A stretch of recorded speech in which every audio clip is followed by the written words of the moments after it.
On se retrouve pour la dernière partie de ce module 2 avec un petit passage sur les titres et les miniatures et puis on va attaquer après l'exercice que tu auras à faire pour le prochain atelier. Donc là on va voir les titres et la miniature pour ta vidéo. Donc là on parle vraiment de YouTube. C'est moins valable quand tu publies sur d'autres réseaux sociaux comme LinkedIn. Par exemple sur LinkedIn, l'équivalent du titre sur YouTube pour ta vidéo, ça va être l'accroche, c'est-à-dire les 2 premières phrases au-dessus de ta vidéo, d'accord ? Et en gros, trouver un bon titre, bon ça veut tout et rien dire à la fois, mais en gros, si j'ai insisté autant sur les accroches tout à l'heure, c'est parce que en fait, faire une bonne accroche, ça va t'aider aussi à trouver un bon titre. Cependant, dans les bons titres, il y a aussi l'enjeu du SEO ou pas SEO. C'est-à-dire qu'aujourd'hui, il y a 2 écoles entre guillemets sur YouTube. Il y a l'école c'est-à-dire de faire du SEO, c'est-à-dire en gros d'optimiser tes titres pour le moteur de recherche. Donc là, tout l'enjeu va être de rechercher les vidéos dans tes thématiques, un petit peu comme on a fait au tout début, c'est-à-dire tu vois les mini-études de marché. Ça va être de reprendre un petit peu tout ce qui marche dans ta thématique et de te placer sur ça, de te placer en gros sur tout ce qui est le plus recherché dans ta thématique, de faire des vidéos dessus. C'est-à-dire que si moi, par exemple, dans la vidéo, c'est le plus recherché, c'est comment faire des vidéos avec son téléphone. Pour optimiser le SEO, je vais faire des vidéos qui ont que des titres du style comment faire des vidéos avec son smartphone en 2022, se filmer avec un iPhone facilement, etc. etc. Ce but-là, ça va être d'être trouvé via le moteur de recherche par des gens qui ne te connaissent ni d'Ève ni d'Adam. C'est un petit peu, je pense, une des meilleures techniques pour se faire connaître quand ta chaîne est à son commencement. C'est-à-dire que c'est une bonne technique pour ramener des gens qui ne te connaissent pas du tout sur tes vidéos. Mais après, par la suite, c'est aussi bien de faire des titres qui donnent aussi envie de cliquer. Je vais te donner des exemples tout de suite, tu vas mieux comprendre. Si je reprends tout à l'heure, tu sais, les exemples que je t'ai fait sur les accroches, si je reprends cette vidéo de Olivier Roland, on peut voir que cette vidéo, pour lancer ton business, tu dois arrêter ça, c'est pas du tout optimisé pour la recherche. Ça, c'est plutôt un titre qui est optimisé, entre guillemets, j'appelle ça pour les humains. Parce que évidemment que aussi les titres SEO sont pour des humains, mais ce que je veux dire c'est que ça c'est pas quelque chose qui va être classé dans la recherche, ça c'est pas quelque chose qui va être classé dans le moteur de recherche. Personne ne tape pour lancer ton business, tu dois arrêter ça dans YouTube, tu m'as compris. Mais ça c'est plutôt quelque chose que tu vas avoir en recommandation sur YouTube et c'est quelque chose sur lequel tu vas avoir envie de cliquer quand YouTube va te recommander des vidéos. C'est-à-dire que comment ça marche aujourd'hui, on va aller sur mon accueil YouTube pour que ça soit très concret et que tu comprennes direct. Alors attends, j'ai un truc qui m'empêche de voir le feed pour pas... Voilà. Donc là je suis sur mon feed YouTube, donc voilà, c'est mes recommandations. C'est-à-dire qu'aujourd'hui, tu as 2 types de consommation sur YouTube. Tu as les gens qui vont aller dans la barre de recherche et écrire quelque chose, qui vont rechercher quelque chose directement, ok.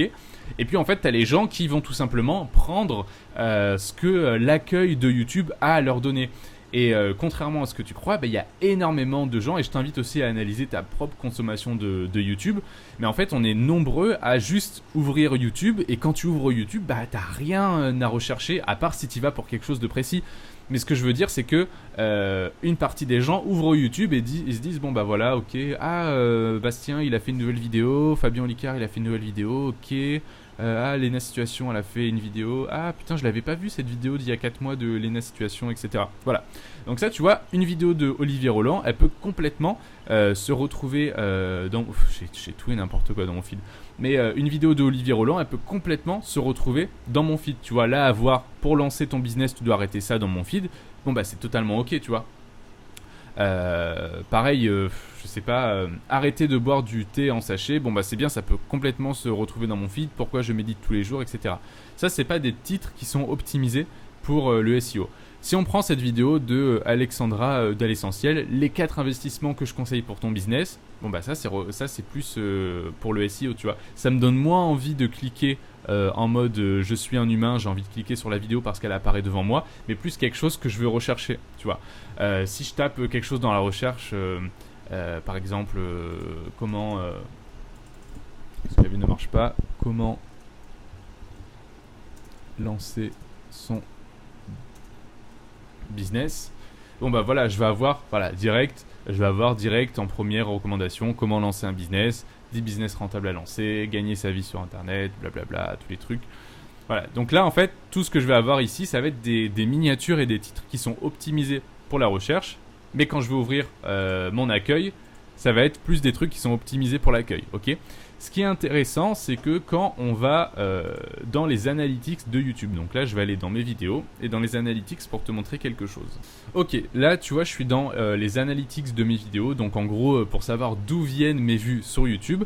Et en fait tu peux savoir que comment les spectateurs trouvent vos vidéos si tu mets toutes les sources. En fait tu peux voir que les suggestions de vidéos, donc c'est-à-dire ce que tu as à la page d'accueil et également ce qui est, bon là moi je l'ai pas parce que j'ai vidIQ, mais voilà, tu vois la liste de vidéos qu'il y a sur le côté quand tu en regardes une, ça c'est les recommandations, les suggestions de vidéos. On peut voir qu'en fait finalement 40% du trafic de mes vidéos c'est des suggestions, ok. Et les fonctionnalités de navigation c'est aussi ce qu'il y a à droite et l'accueil. Externe c'est les gens qui ont cliqué sur un lien que j'ai mis dans un post LinkedIn par exemple. Et la recherche YouTube ça ne représente que 10% des vues de mes vidéos. Donc en fait c'est très peu, tu vois. Mais ce n'est pas fini. Pour approfondir un petit peu le truc, une de mes vidéos qui était le plus vue, c'est celle-là. Donc le titre, c'est... Attends, je vais te la mettre, parce que là, on voit pas le titre. Le titre, c'est une interview, du coup, avec Florian, qui est spécialiste sur les micro-entreprises. C'est pas la facturation. Le titre, c'est « Auto-entrepreneur en 2022, les erreurs qui vous font perdre de l'argent ». À ton avis, ce titre, il est optimisé pour les recommandations ou pour le moteur de recherche? Je te donne la réponse, c'est optimisé clairement pour le moteur de recherche. Et on peut voir que c'est une de mes vidéos qui a fait le plus de vues et qui continue à en faire. Tu vois, cette vidéo a enregistré 12 213 vues depuis sa publication. Et en fait, tu peux voir qu'au début, quand je l'ai lancée, je l'ai lancée en février, en janvier, non même pas en décembre, cette vidéo. Et en fait, tu peux voir qu'elle a pris des vues en janvier, en février, en mars. 4000 vues, 5000 vues en mai, en juin. Et là, elle a encore pris des vues en juin, juillet, août. Et tous les jours, elle prend des vues, cette vidéo. Tous les jours. Pourquoi? Parce que, tout simplement, si je vais dans couverture, elle s'est retrouvée dans les suggestions de vidéos. Mais elle s'est retrouvée dans les suggestions de vidéos, pourquoi? Est-ce qu'elle s'est retrouvée parce que le titre donne envie de cliquer, mais aussi parce que il s'est un peu référencé dans la recherche? Je peux voir que 4,7% dans la recherche YouTube. Donc en gros, la vidéo s'est retrouvée dans les suggestions également parce qu'elle a un titre qui s'est référencé. Tu vois, les suggestions, c'est aussi une question de référence, c'est-à-dire que dans les suggestions de vidéos, on va te mettre des vidéos qui sont en corrélation avec ça, tu vois. Vidéo suggérée. Est-ce qu'on peut voir normalement? On peut voir après de quoi. Voilà. Terme de recherche YouTube, bon 4,7%, auto-entrepreneur 2022, auto-entrepreneur, voilà. Contenu suggérant votre vidéo. Donc quel contenu a suggéré votre vidéo? En fait, c'est tous les contenus qui sont similaires à ça. Et en fait, en gros, mes vues, elles sont venues parce que j'ai, entre guillemets, aspiré le trafic d'autres vidéos plus contenues. En gros, j'ai surfé sur la vague d'autres gens. Tu vois, auto-entrepreneur en 2022, tout ce qu'il faut savoir. Micro-entrepreneur, guide complet 2022. Ma très mauvaise expérience avec Shine. What the fuck. La CSU avance immédiate. Donc, en gros, tu vois, auto-entrepreneur 2022, tout ce qu'il faut savoir. Qu'est-ce que c'est ça? C'est une vidéo qui a dû faire pas mal de vues parce que 5% de mes vues, 62% de mon trafic total vient d'autres vidéos en fait, vient de toutes ces vidéos-là. Et en gros, du coup, vu que je sais pas si c'est très clair, vu que je te l'ai expliqué par 10 000 façons différentes, n'hésite pas à me le dire si je divague trop dans mes explications, mais grosso modo, qu'est-ce qui s'est passé? Parce que j'ai appelé ma vidéo auto-entrepreneur en 2022, les erreurs qui te font perdre de l'argent, ma vidéo a été suggérée dans d'autres vidéos qui sont beaucoup plus vues sur l'auto-entrepreneuriat en 2022, sur la micro-entreprise, sur tout ce qui est réglementation des lois des micro-entreprises, etc. Donc en gros, c'est une corrélation, c'est-à-dire que quand on dit qu'un titre doit être référencé pour le SEO, c'est pas totalement ça. En fait, ton titre, il va servir à YouTube à dire « Ok, cette vidéo est sur tel sujet, bah du coup, je vais la suggérer dans un éventail de choses. » Si j'avais juste appelé ma vidéo « Les erreurs qui te font perdre de l'argent », eh ben, elle n'aurait pas été suggérée dans tout ça. C'est parce qu'il y a les mots-clés auto-entrepreneur en 2022 qu'elle s'est placée dans les suggestions des vidéos similaires à ça, tu vois. Comme quoi, en fait, le titre, c'est pas toute une question. Le SEO, c'est pas que le moteur de recherche YouTube, comme on veut te le dire comme tous les YouTubeurs te le disent. C'est pas que pour le moteur de recherche YouTube, mais les mots-clés, ça va aussi servir à te référencer dans les suggestions de vidéos qui, comme tu peux le voir là, est terriblement efficace. Ok ? Donc ça, c'était, désolé, une explication un petit peu longue sur comment trouver un bon titre. J'ai en même temps répondu à SEO ou pas SEO et qu'est-ce qui donne envie de voir ta vidéo. Voilà, moi je t'invite à tester ces deux choses-là. Je t'invite en fait vraiment à faire une stratégie 50-50 sur YouTube. C'est test comme moi j'ai fait des vidéos qui peuvent être en fait, comme on l'a vu tout à l'heure dans ta stratégie en haut du tunnel. Tu vois, ça c'est carrément un truc en haut du tunnel puisque what the fuck, l'auto-entreprise, ça n'a rien à voir avec apprendre à faire des vidéos pour augmenter ta visibilité. Mais c'est vraiment un énorme entonnoir. C'est-à-dire que tous les auto-entrepreneurs sont intéressés par ce sujet. Donc c'est un énorme entonnoir de gens qui se disent « Tiens, ce mec qui parle de vidéos, j'ai envie de faire des vidéos, ça peut être intéressant, bam, je m'abonne. » Tu vois. Et ensuite, utiliser des titres un peu plus suggestions ou page d'accueil friendly, comme Olivier Roland, pour lancer ton business, tu dois arrêter ça. Et on peut voir qu'après, par exemple, j'ai refait une autre vidéo basée sur les moteurs de recherche. Là, tu vois, YouTube Short, 5 conseils pour exploser vos vues. Ça, c'est complètement moteur de recherche, mais qui peut se classer dans des vidéos beaucoup plus connues que les miennes, dans les suggestions, tu vois. Donc, je t'invite à faire un 50-50 parce que c'est important aussi de faire des vidéos plus... j'aime pas trop ce mot putaclic, mais plus un titre qui... parce qu'aujourd'hui, clairement, tu sens... un titre qui est référencé pour les mots-clés, clairement ça se sent.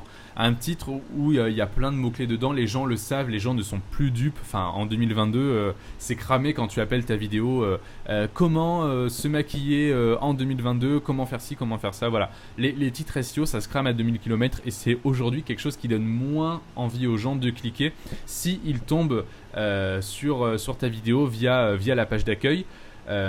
Mais en même temps c'est quelque chose qui peut aussi t'aider à te référencer, donc c'est un mal pour un bien, tu vois. Donc c'est pour ça que c'est très important sur YouTube. C'est encore une science qui est très inexacte. Tout ce que je te dis là, c'est pas c'est à prendre au pied de la lettre, mais je veux dire c'est un algorithme et c'est encore très obscur, tu vois. Mais d'après en gros les expériences qu'on a fait aujourd'hui, c'est sur ça qu'on peut se baser. Donc c'est pour ça que je t'invite à faire 50-50, à faire vraiment et des titres à la Olivier Roland, l'exemple qu'on a vu pour lancer ton business, tu dois arrêter ça.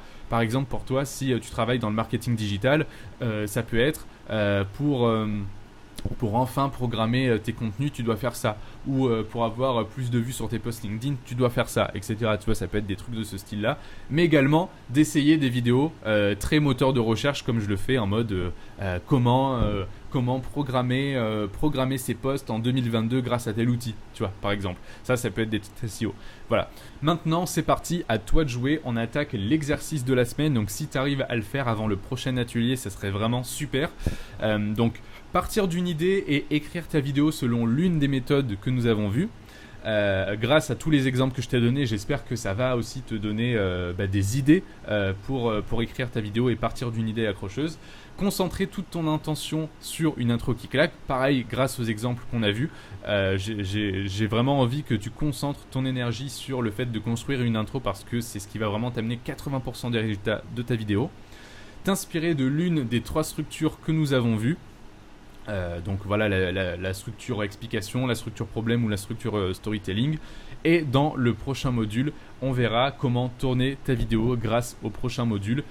On va attaquer la présence en face caméra ainsi que le tournage. N'hésite pas, comme d'habitude, à poser tes questions, à mettre des commentaires dans ton espace Podia ou à garder des questions pour le WhatsApp ou le prochain atelier. Et je te dis à très bientôt. Ciao.